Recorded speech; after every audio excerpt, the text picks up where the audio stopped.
Dalam pemeriksaan perdana sebagai tersangka, Putri Chandrawati tetap mengaku menjadi korban pelecehan seksual. Padahal sebelumnya kasus pelecehan telah dihentikan Polri. Apakah ini membuat pengungkapan motif masih sulit terbuka? Kami akan membahasnya bersama Ibu Irma Huta Barat dari Srikandi Indonesia Bersatu yang sudah hadir di studio iNews, serta bergabung secara online Bapak Ahmad Taufan Damanik, Ketua Komnas HAM. Selamat sore Bu Irma dan selamat sore juga Pak Taufan. Selamat sore, Stephanie. Baik, saya ingin ke Bu Irma terlebih dahulu. Ada beberapa hal dari pemeriksaan Ibu Putri yang malah memunculkan pertanyaan lebih lanjut. Yang pertama, Ibu Putri tetap mengaku sebagai korban pelecehan, padahal kasus pelecehan seksualnya sudah dihentikan. Kemudian Ibu Putri membantah keterlibatannya dalam pembunuhan Brigadir Joshua, padahal di awal sudah disebutkan bahwa sidik jari dan DNA Ibu Putri ditemukan di TKP. Anda sendiri melihatnya seperti apa, Bu Irma? Sebenarnya dari yang kamu jabarkan tadi itu sebenarnya sudah tahu bahwa kita ini lagi dibohongi lagi. Itu kan keterangan dari seorang pembohong yang selama 30 hari pertama itu memberikan keterangan palsu, sehingga semua akhirnya dari mulai Kompolnas, Komnas HAM, Komnas Perempuan, LPSK itu semua mengikuti senario dari pelecehan seksual dan tembak-tembakan yang ternyata nonsens. Terus sekarang diulangi lagi kebohongan itu.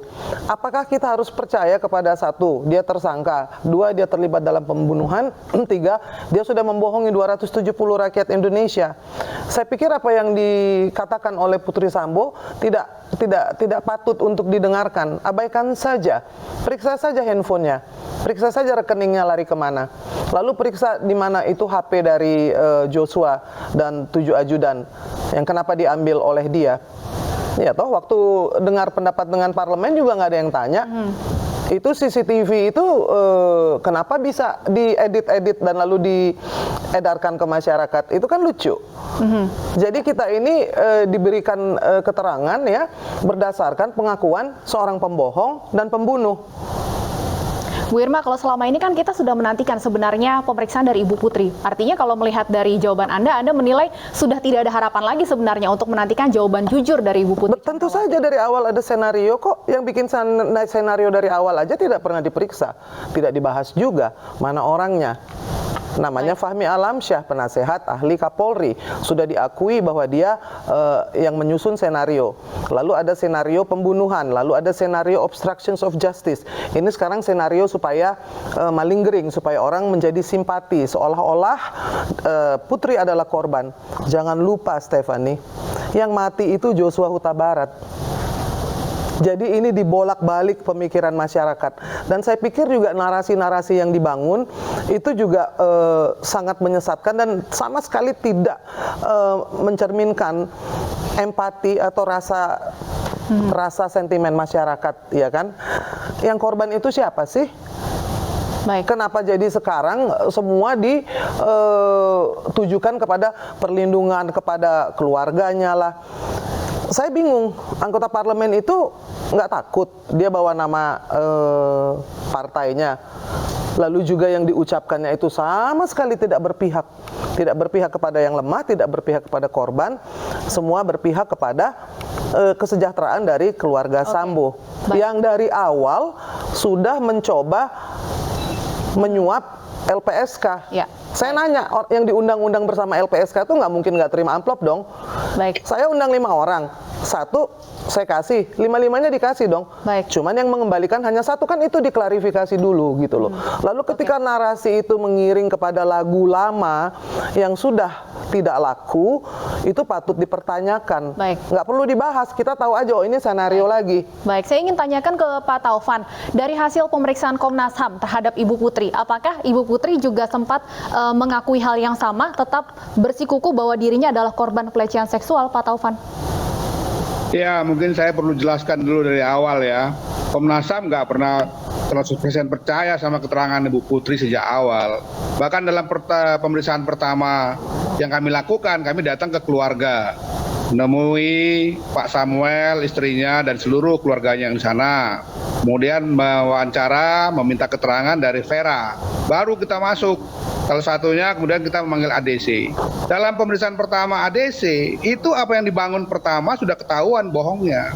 Dalam rilis yang mereka sebutkan pertama kan dikatakan bahwa pelecehan seksual itu disertai dengan penodongan senjata. Tapi para saksi-saksi, Baradae, Ricky, dan lain-lain itu ketika saya periksa, mereka tidak melihat itu ada penodongan.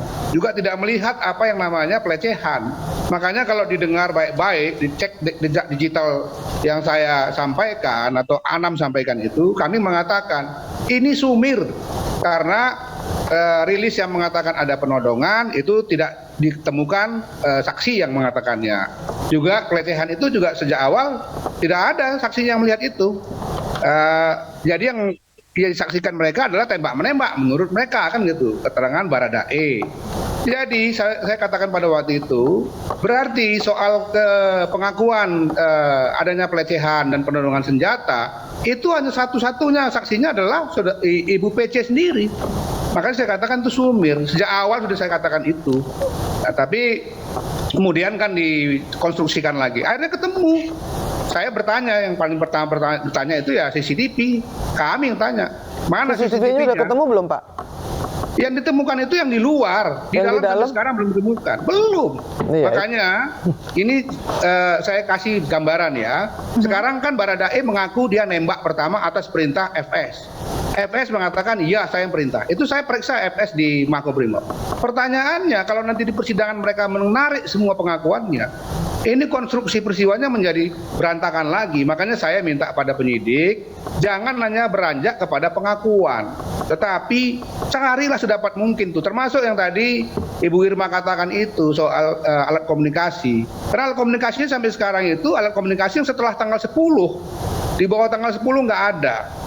Nah, kan sebetulnya menurut saya ya, saya tanya sama ahli-ahli IT, kalau HP-nya hilang gimana? Ya bisa ditarik sebetulnya, sumber-sumber informasinya, data-datanya kan masih ada di provider. Nah itu yang mau kami cek lagi, apakah sudah diambil dari provider.